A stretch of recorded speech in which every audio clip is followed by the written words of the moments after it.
આરટીઆઈની આડમાં તોડ કરનાર વિરુદ્ધ કાર્યવાહી કરવામાં આવી। અત્યાર સુધી 59 લોકો વિરુદ્ધ પોલીસે કાર્યવાહી કરી છે।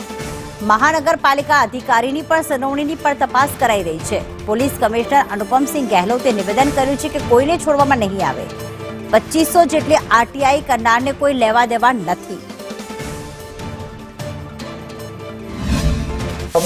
બધા ડિપાર્ટમેન્ટના जो રૂલ્સ છે કે અગર કોઈ બાંધકામ ગેરકાયદેસર કરતા હોય છે તો કમ્પ્લેન કરવાની, કોઈ પણ કમ્પ્લેન કરી શકે છે। કોર્પોરેશન છે, કોર્પોરેશન એક્શન લે છે, પરંતુ હું માહિતી લઉં અને પછી જઈને સામે તેના ધમકાવું અને પૈસા લઉં, આ ક્રાઇમ છે। તો અમે આજ એના ઉપર લીધા છે। જો બી ગેરકાયદેસર બાંધકામો થયા છે, આ કોર્પોરેશન એના માટે એકદમ મક્કમ છે, એના બાંધકામ તોડવા માટે જોઈએ। પરંતુ ત્યાં કમ્પ્લેન ન કરીને માહિતી લઈને અને તોડ કરીએ તો આ બી એક બહુ મોટો એક ગુનો છે। અને સાથોસાથ જો આપના પ્રશ્ન છે, એવા પ્રશ્નોને બી અમે લોકો લઈને તમામ પોલીસ અમારા અધિકારીઓને સૂચનાઓ આપવામાં આવી છે।